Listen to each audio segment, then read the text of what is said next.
Join me not only in welcoming him here to the podium for the State of the County address, but also to recognize and thank him for all that he has done on behalf of Erie County, of Western New York, and for all of us.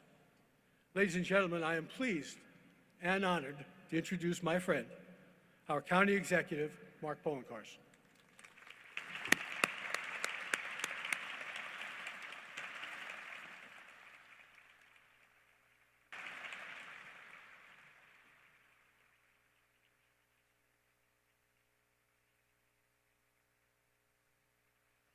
Thank you. Thank you very much. Thank you very much all for being here today. Good afternoon, and thank you to John Dandies for that gracious introduction. Now, John is the ultimate civic leader, and I frequently seek his counsel when making important decisions for our community. And we are indebted to him for his leadership and contributions, including volunteering as our COVID-19 vaccine czar. John is also the past chair of the ECMC Board of Directors, where we work together to save county tax dollars while also renovating the hospital's emergency department. So thank you, John, for your introduction and once again for your leadership in this community. I appreciate it.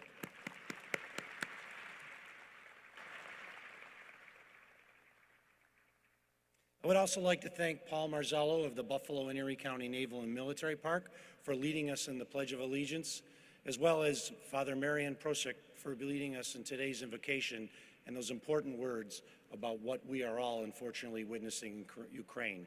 I can say from the bottom of my heart, and I know all hearts of Western New Yorkers, we stand with the people of Ukraine at this terrible time. Thank you for being here today.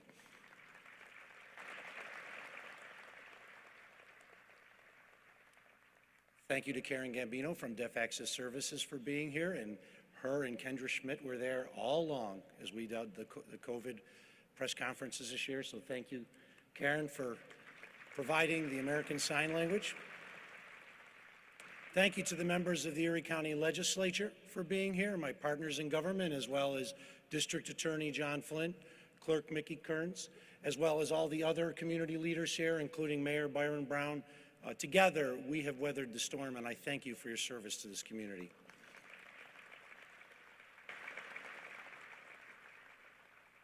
Thanks to John Murphy for being our host here today at the AdPro Buffalo Bills Fieldhouse. Although this facility belongs to the people of Erie County, it's truthfully rare for us to open it up to community events. And as John Dandies already stole my thunder, as Coach Levy used to say, where else would you rather be than right here, right now?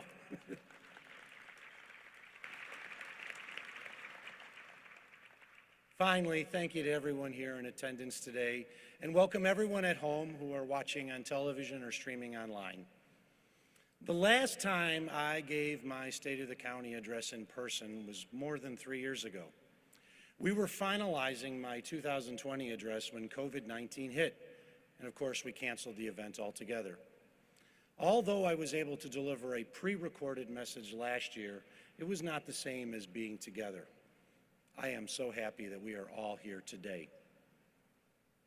During the past 2 years, we collectively went through a traumatic experience. After many dark days, the light has returned. We have gone from the fear of dealing with a deadly virus to having a strong supply of safe, effective vaccines and experiencing a return to normalcy. Through it all, Erie County has been there, leading the way. Let's hear from Deputy County Executive Maria White to learn more about what Erie County did. I'm here at the Erie County Department of Health warehouse that served as the central hub for Erie County's COVID-19 response. From day one, Erie County worked to stop the spread of the virus in our community. For example, Erie County hosted more than 700 COVID-19 testing sites. We operated over 660 vaccine clinics, administering more than 235,000 doses. We got creative with our vaccine clinics, administering doses at local breweries and restaurants, nail salons, and cultural organizations. We even held prom-themed clinics for our teens.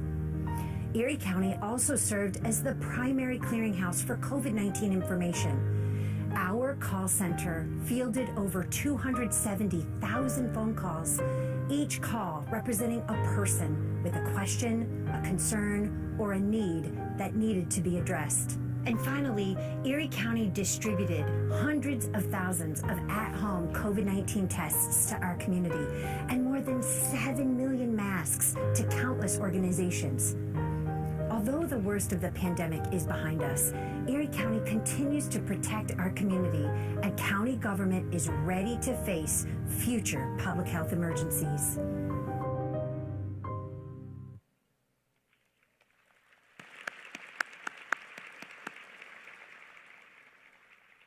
Thank you to Deputy Executive White, and I want to publicly express my gratitude to every Erie County employee who's been on the front lines of this battle. Dr. Burstein and I were the faces you saw on TV every day, but there were thousands of county employees and other community heroes working together to protect the public. If you worked on the front lines to help stop COVID, whether it was at a clinic, hospital, correctional facility, or as a clerk at a supermarket, or behind the scenes to protect so many, like so many people in Erie County government, including our great team from the Epidemiological Division of the Department of Health, please stand so we can all give you a very well-deserved round of applause.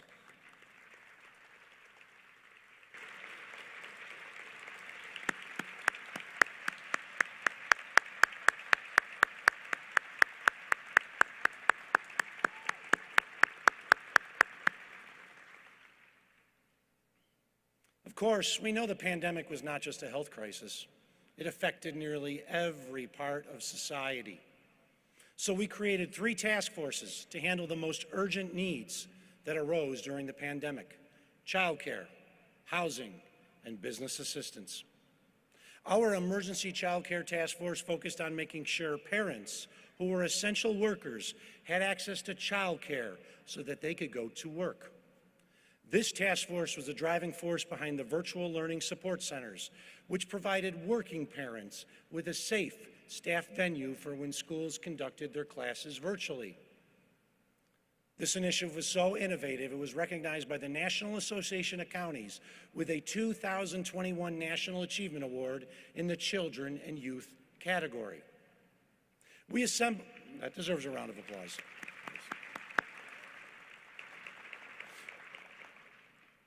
We assembled an affordable housing task force to help families stay in their homes due to the economic hardship caused by the pandemic. The task force established an emergency rental and mortgage assistance fund covering up to 5 months of payments for qualifying families.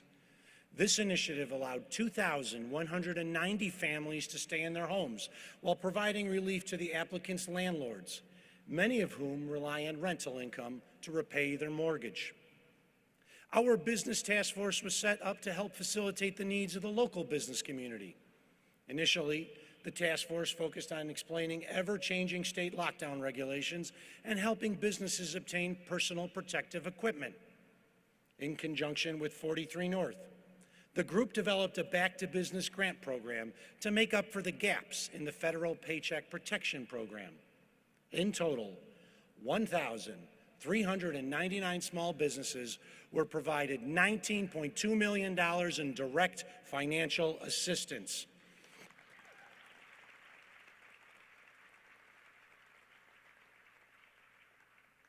Additionally, the Business Task Force established the Shop 716 e-gift card program that poured $1.2 million back into our economy and supported small businesses when they needed it most.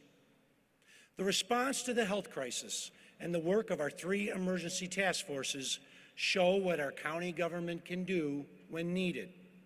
We tackle challenges, we innovate solutions, we provide leadership. Although our COVID response is much to be proud of, we must not forget that this virus has cost our community 2,742 lives. Each of those lives represents an empty chair at the dinner table where a loved one once sat. A parent, a child, a spouse, grandparent, brother or sister. We must never reduce the pandemic's toll to solely a number, but remember that each person lost was a cherished member of a family and our community. We want to get back to normal, but we must acknowledge that what we knew before is not really coming back.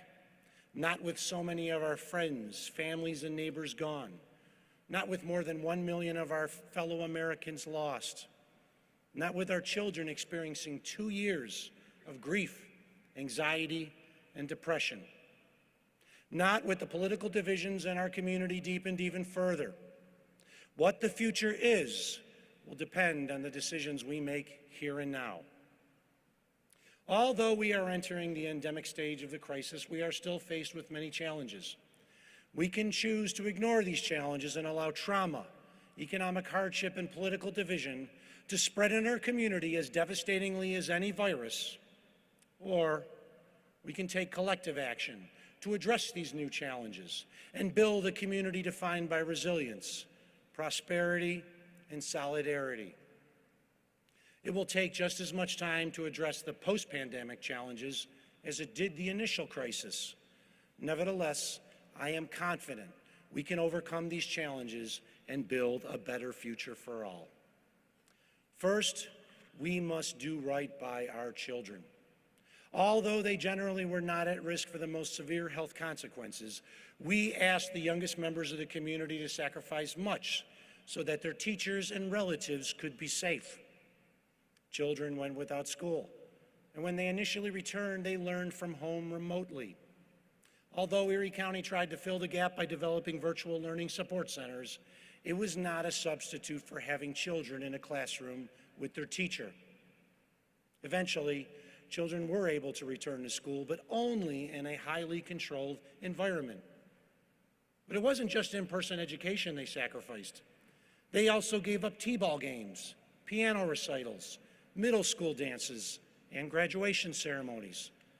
And it was only just a few short weeks ago they were allowed to take off their masks in schools for the first time since the pandemic began. Now, there was good reason to shut down schools early on. On multiple days in April 2020, more than 1,000 New York residents died each day from COVID, and more than 60,000 have perished since the pandemic began. While it is true that children are less susceptible than adults to the worst outcomes of the COVID-19 virus, it is also true that schools are a particularly ripe environment for the transmission of diseases. If left unmitigated, our schools would have been a massive source of virus transmission. We asked much from them. Now we have to repay this debt. Today, I am announcing my Back on Track agenda to help our children recover from the pandemic. This agenda will begin to address the gaps caused by the loss of in-person schooling and reduce the likelihood of future schooling disruptions. The first thing we will do to get our students back on track is continue to task our dedicated school COVID resource team and the health department with assisting all county school districts, charter and private schools, address the health issues of the school-aged children in their schools.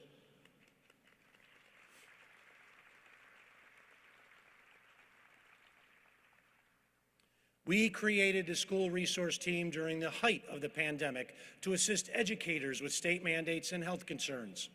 And now we will continue this team to assist all local districts and all local schools with health concerns. The second part of the Back on Track agenda will make it easier for parents to address youth mental health issues. We will develop an app that allows parents to identify the mental health services available in our community. Erie County is blessed to have many mental health resources for children. However, parents don't often know where to find the help their children need. We will develop an app that allows parents to confidentially input their child's issues and needs into a phone and provide the information on the agencies who provide the services required that are near. This will help parents get their children back on track.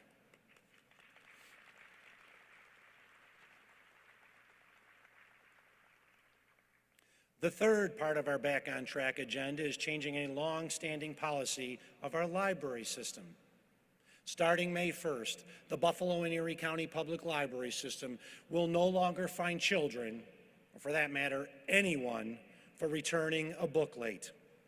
Numerous studies have shown that late fees are ineffective at getting books returned on time, but they successfully stop low-income families from patronizing their library. The small amount libraries collect in late fees is not worth the cost to families. Thank you to the Buffalo and Erie County Public Library System for working with my administration on this new initiative. And welcome to our area, one of the first days he's on the job, new director John Spears.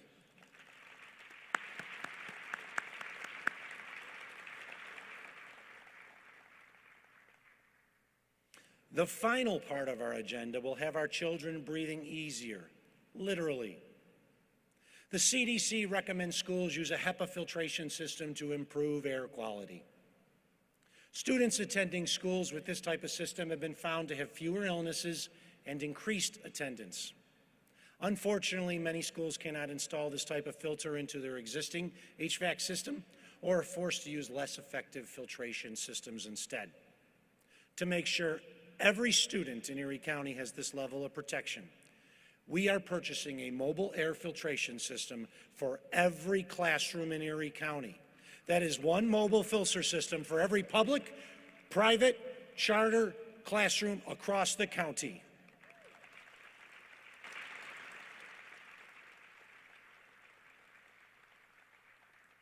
The best part of the mobile air filtration systems, they are made in Buffalo at Austin Air, just minutes from downtown.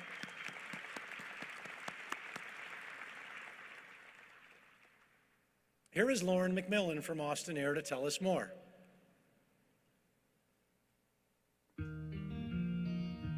We are proud to partner with Erie County to provide every classroom with an Austin Air HealthMate. We are the only clinically proven manufacturer of medical-grade HEPA air purifiers. Our purifiers remove up to 99% of all airborne contaminants, including viruses, bacteria, and allergens. We assemble these units in our 480,000 square foot factory on Elk Street in Buffalo, where the majority of our employees are Erie County residents, many of whom are parents.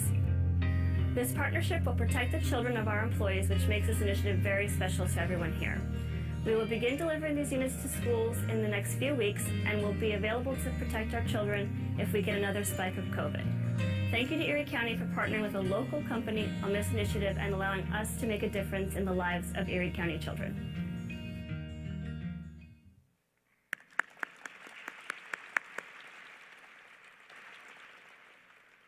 Thank you, Lauren, and to all at Austin Air for working with us to protect our children as well as joining us here today. It is critical we help our children recover from the pandemic, and my Back on Track agenda will help us get there. But it's not just children who need help. We also need to support parents.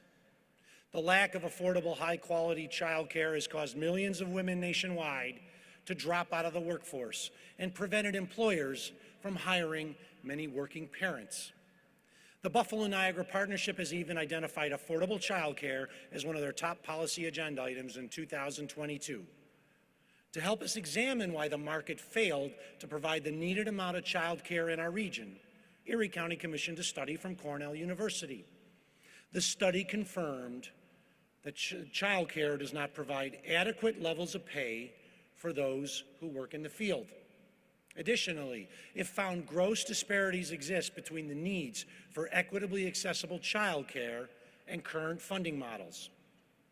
Erie County's child care subsidy offered to low-income families provides child care providers with a rate calculated by New York State.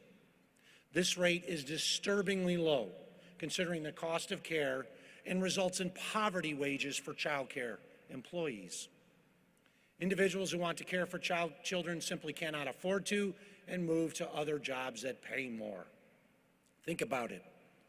The individuals tasked with caring for our region's children during their most formative years are paid some of the lowest wages of any worker. That is why my administration has asked New York State to significantly increase the child care allocation to Erie County by $20 million.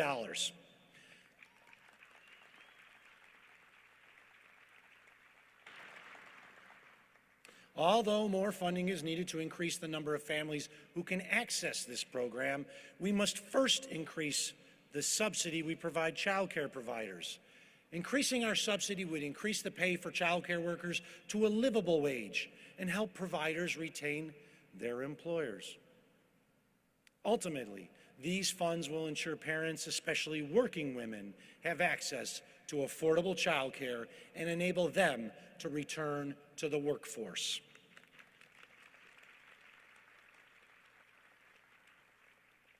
Thank you to Deputy County Executive Maria White, as well as our Department of Social Service Commissioner Marie Cannon for working so vigorously on this issue.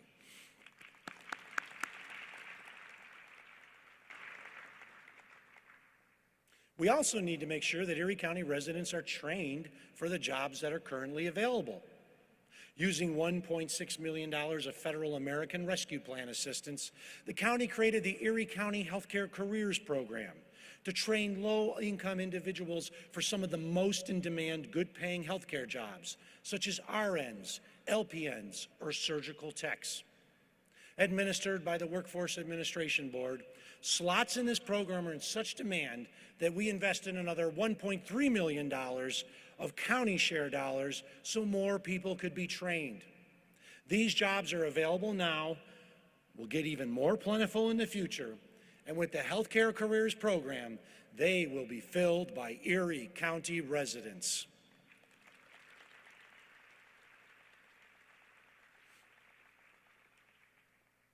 Now, we can't talk about workforce development without talking about SUNY Erie. The college must transform from an institution designed for the 1970s to one designed for today. The college has experienced a significant decrease in enrollment while trying to maintain staffing and infrastructure designed for a bygone era. The financial stress caused by the pandemic has pushed this issue to the forefront, and the college must take substantial action now, or it will face bankruptcy. I have been working closely with new SUNY Erie President David Balkin and others about the operational changes needed to make the college successful. SUNY Erie is an essential community resource. That's why we are investing $2.5 million of last year's county surplus in an early retirement incentive for faculty and administrators, which will result in an annual savings of up to $6 million, putting the college on a much better financial footing. Thank you to President Balkin and the unions representing the faculty and the administrators for working together to craft an early retirement plan that will help stabilize the college's future. Thank you. Thank you, President Balkin, for joining us here today. I know these efforts will allow SUNY Erie to continue to prepare our community's workforce. Educating a person for a future career only works if the person has a stable, affordable home to return to every night. As such, we need to get serious about affordable housing.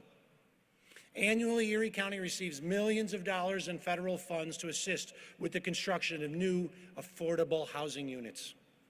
To ensure that we are getting the best bang for our buck, in June, we will convene stakeholders at a countywide Live Well Erie Affordable Housing Summit to identify and innovate strategies to increase and preserve affordable housing in Erie County.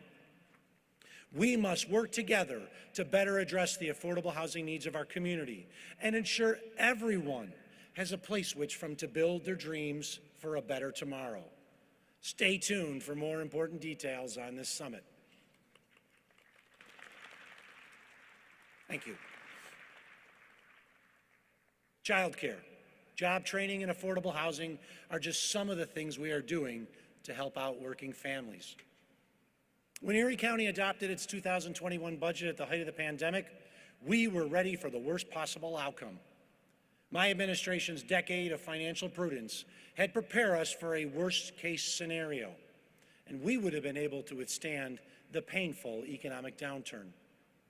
However, Congress adopted the American Rescue Plan, which hastened the economic recovery and provided $350 billion in direct relief to state and local governments, $189 million of which was earmarked for Erie County. Thank you to President Joe Biden, Senate Majority Leader Chuck Schumer, and our own Congressman Brian Higgins for being such strong advocates for the rescue plan's passage. Thank you very much to all.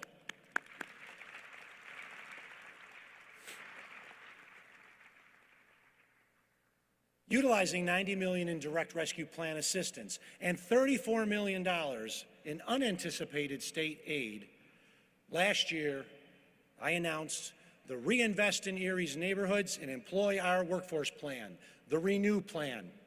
This funding presented a once-in-a-generation opportunity to make major one-time investments in our county. Thank you to Legislature Chairwoman April Baskin, Majority Leader Tim Myers, and to all the legislators who worked with my team to craft the Renew Plan and then adopt it. I appreciate your hard work. Thank you very much.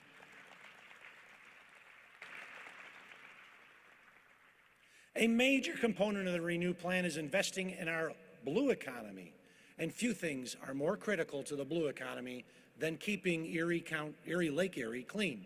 We want to keep Erie County clean too. Our county sewer districts do that by operating and maintaining 6 wastewater treatment plants, nearly 100 pumping stations, and nearly enough pipe to stretch to Disney World. Maintaining this infrastructure is not sexy, but it's necessary. Erie County allocated $32 million of Renew Plan assistance for infrastructure improvements throughout all the sewer districts. This year, we will kick off several construction projects, bringing critical construction dollars into our economy. In addition, several large capital improvement projects are in the design phase, including an $80 million expansion of the Southtown's Advanced Wastewater Treatment Facility. When completed, this project will be the largest single investment in the county sewers infrastructure in more than 40 years.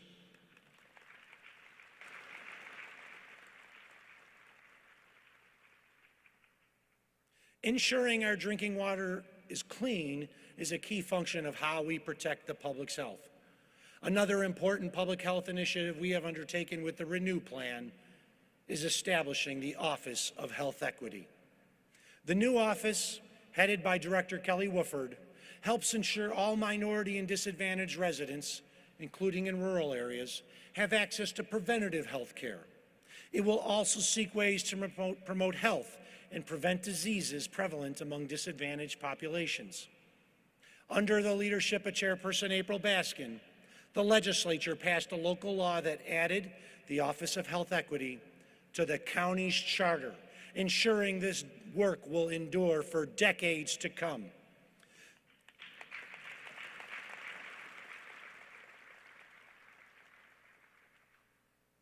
Thank you to Chair Baskin and the other members of the legislature who supported this important local law. Another key area of Renew Plan investment is in our incredible parks. Erie County has more than 10,000 acres of parks, forests, and so much more for you to enjoy. Since 2012, my administration has invested more than $55 million in our parks operational and capital budget, but there's always more work to do. In 2018, our Parks Department completed its master plan, and it has since served as a blueprint for improving these important community assets.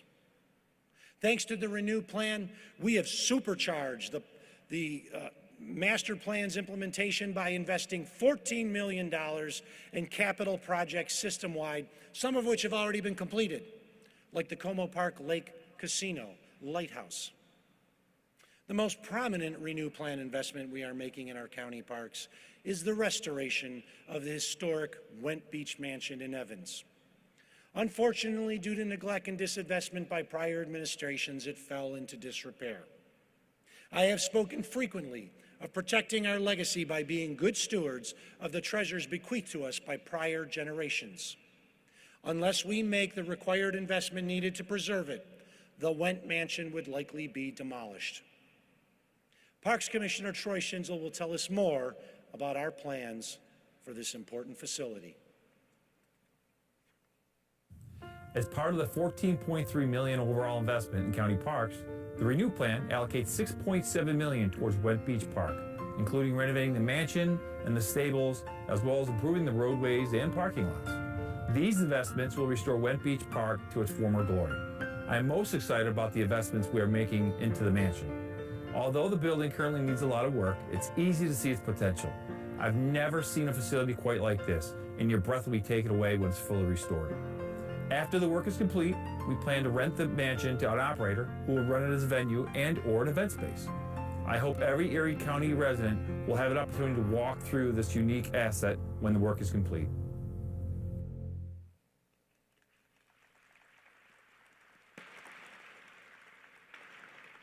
Thank you to Commissioner Schinzel and the entire Parks Department staff for all you do to create a better Erie County. Our fantastic county parks are not the only community asset where major changes will be seen. Before the start of the pandemic, we were planning to build a new state-of-the-art convention center in downtown Buffalo. However, no one should be surprised to hear that the economic context of a new convention center changed after the pandemic struck. A national State of the Hotel Industry report forecasts that this year, only 58% of hotel and other business meetings will be held. We would not be responsible stewards of taxpayers' dollars if we went forward with a new convention center with so much uncertainty in the convention industry. So rather than invest $400 million in a brand new convention center, using Renew Plan funding, we will instead invest a fraction of that amount on a new facade that will modernize the facility. This will help the convention center remain competitive in the present convention industry while we wait to determine if a significantly larger investment is needed in the future. At my 2019 State of the County address, I proposed building a countywide open access broadband fiber service, ErieNet. I said then, this network will bridge the digital divide in our community so every resident has access to affordable, high-speed internet at their home. And as we learned during the last 2 years, boy, do we need it. This past year, the legislature approved the management plan for ErieNet and our request for $34 million of American Rescue Plan assistance to install more than 400 miles of fiber optic lines countywide. We are now completing the network design and will start construction later this year.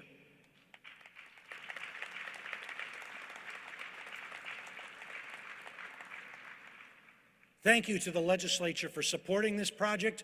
We are well on our way to affordable, high-speed internet for all. Okay, yes, thank you. The pandemic hit small businesses hard, and they continue to experience significant challenges. Through no fault of their own, many business owners now struggle to keep their businesses afloat. I want our business community to know that Erie County still has your back. Beginning in May, using Renew Plan funding, the Department of Environment and Planning will start accepting applications from small business owners for its Storefront Enhanced Revitalization Program. We will grant up to $40,000 to small businesses to renovate their storefronts, to increase foot traffic and, of course, sales into their stores. $10 million has been allocated to this program, and our goal is to upgrade hundreds of storefronts countywide. Very soon, we will announce how business owners can apply for this program.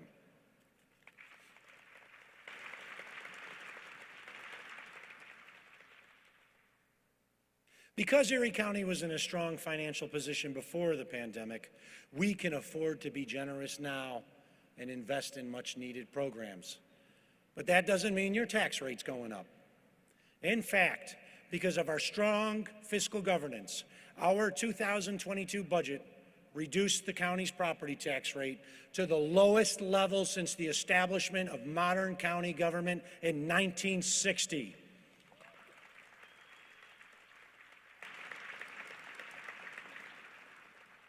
At a time when prices are going up, isn't it good to know your tax rate's going down? Thank you to the members of the county legislature for working with me on this very important accomplishment.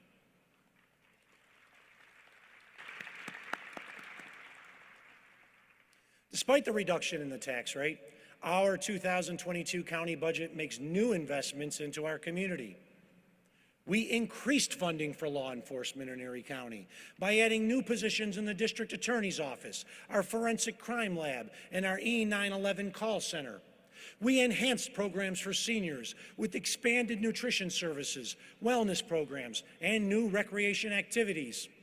We increased support to arts and cultural organizations and the libraries.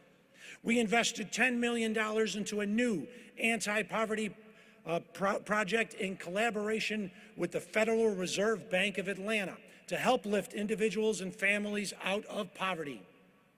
These investments will make our community safer, healthier, and more prosperous. We have also been able to reduce our outstanding general debt. Erie County has $140 million less in debt than in 2012, my first year as county executive, a 36% reduction.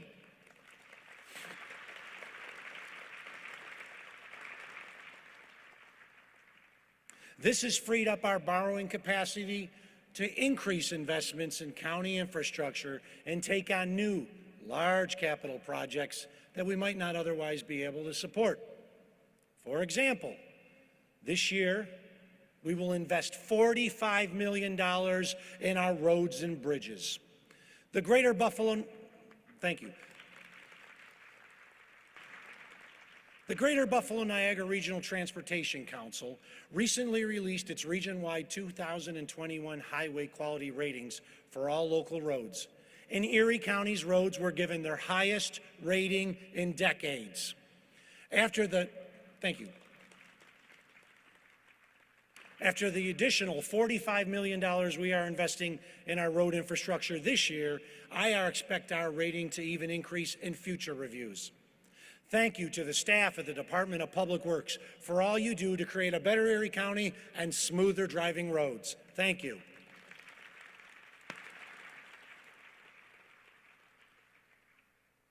In addition to investments to improve Erie County's roads, we are strengthening our local economy. The capital budget also includes $2 million to continue work on two critical economic development projects, the Agribusiness Park in Evans and the Renaissance Commerce Park in Lackawanna. Working closely with the ECIDA, we are developing the 240-acre agribusiness park in Evans. We've completed the master plan for the site's development and are now designing the road and infrastructure for the site. Erie County also partnered with the town of Evans to construct a new 1.5 million gallon water tower on the parcel to provide water to the agribusiness park and improve water pressure for those living in Angola and Evans. We have also made significant progress at the Renaissance Commerce Park in my hometown of Lackawanna since we began the effort to return this site to productive use in 2012. In 2021, TMP Technologies opened their new 290,000 square foot manufacturing facility on the site, where they produce the Mr. Clean Magic Eraser for Procter & Gamble. Who doesn't love the Mr. Clean Magic Eraser? I got it. And it's made in Lackawanna. Also in 2012, a new 150,000 square foot industrial and manufacturing facility is being constructed by Uniland Development Company, with completion expected later this summer. Additionally, Uniland just announced plans to develop a second 170,000 square foot manufacturing and warehouse facility on the site.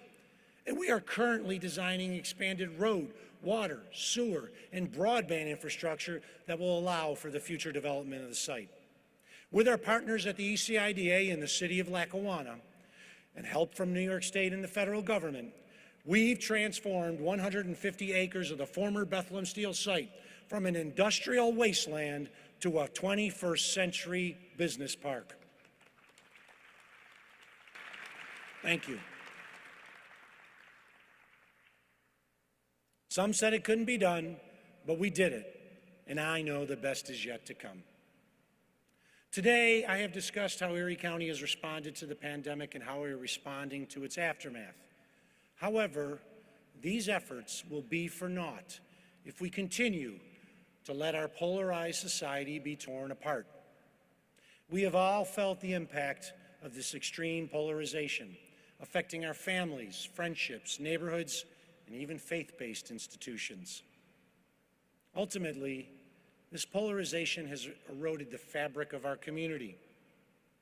Although Erie County cannot stop the forces driving polarization, we can invest in the things that bring us together.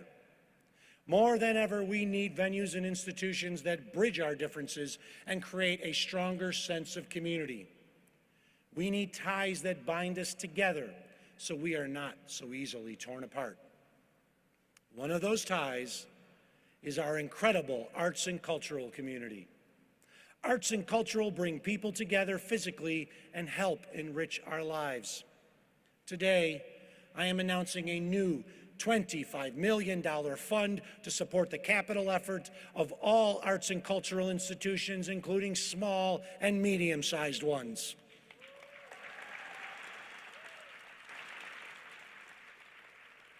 Thank you.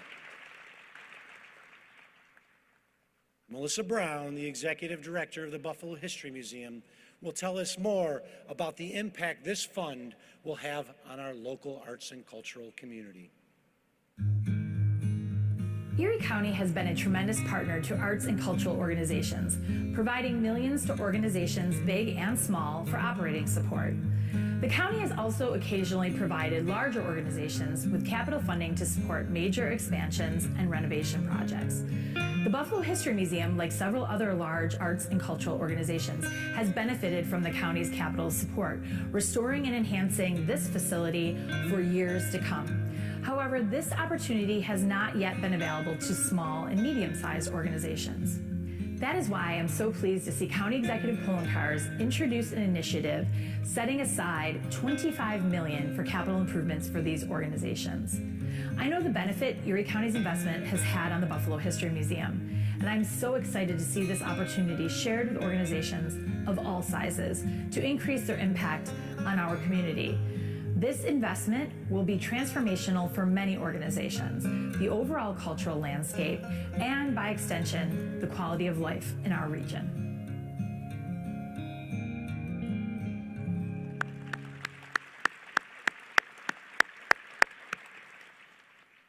Thank you, Melissa, and thank you to your team at the Buffalo History Museum for your collaboration on Erie County's bicentennial celebration, which wraps up this month. Oh, and there's just one more thing I have to talk about. Nothing brings our community quite together like the Buffalo Bills.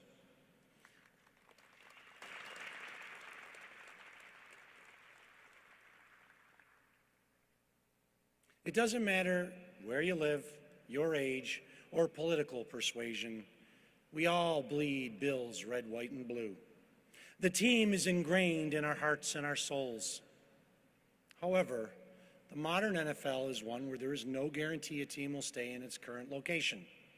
Since I negotiated the last lease extension in 2013, 3 teams have moved to new markets: San Diego and St. Louis to Los Angeles, and Oakland to Las Vegas. Our population is growing, and our community and the county is strong. Losing the Bills would be a huge psychological and economic blow to our region. That is why it was so important to negotiate an agreement that kept the team here, but was also fair to the people of Erie County. That is exactly what we did. Thank you.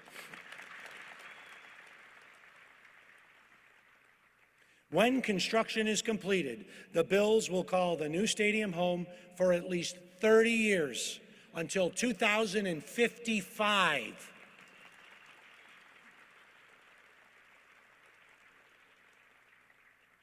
The county will be contributing $250 million towards construction, but then nothing more going forward, a key term I fought hard to get. Let me repeat, Erie County will no longer be in the football business because we will no longer be directly subsidizing the team annually, thereby saving tens of millions of dollars in the long run. Thank you.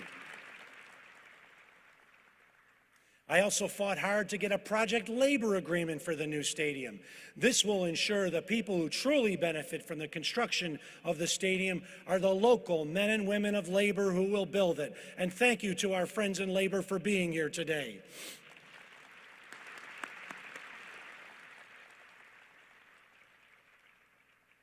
Yes, $250 million is a lot of money, but knowing it will be invested back into our community, to the men and women who will work on this project, who will then reinvest it when they go to stores, restaurants, and bars, it is Buffalo, it fully justifies this investment into our community.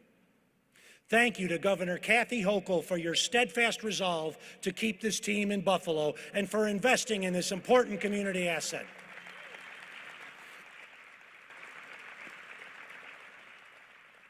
Thank you as well to Terry and Kim Pagula for your commitment to our community when you could have moved and your significant personal investment in this project.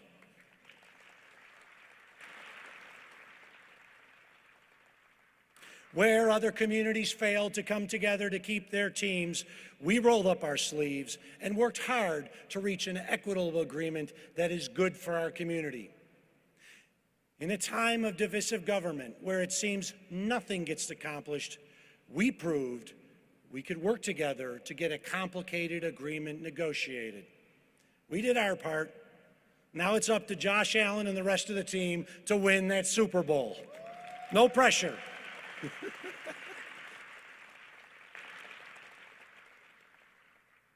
The new Bill Stadium is emblematic of our community. We are moving into a brighter future for all by building upon the foundations of the past. We are investing in the people and places that are the bedrock of our county, while boldly creating a new path forwards towards a greater future. The people who attend the Bills games, the History Museum, our county parks, and so many other wonderful places in our community in 2055 will probably not know who we individually were. But they will know we jointly cared enough to invest in these incredible civic assets so that they could invest in them and enjoy them as well. As we leave here today, let us remember the incredible work and sacrifices made by so many during these past 2 years, but also reflect on the sacrifices and actions taken by those who came before us. Every generation is handed the torch of leadership to build a better future for tomorrow. Yes, the burdens we have faced have been great, but let us go forth together, united in our resolve to create a more prosperous, resilient, and equitable future for all. Thank you, be safe and well, and go Bills. The Bills make me wanna shout. Kick your heels up and shout. Throw your hands up and shout. Throw your head back and shout. Come on now, the Bills are making it happen now. Stand up now, come on and shout. Yeah, yeah, yeah, yeah. Say you will. Shout it right now, baby. Say you will. Come on, come on. Say you will. Thank you, everyone. Thank you, Karen. Be safe and well to all. Buffalo's happy.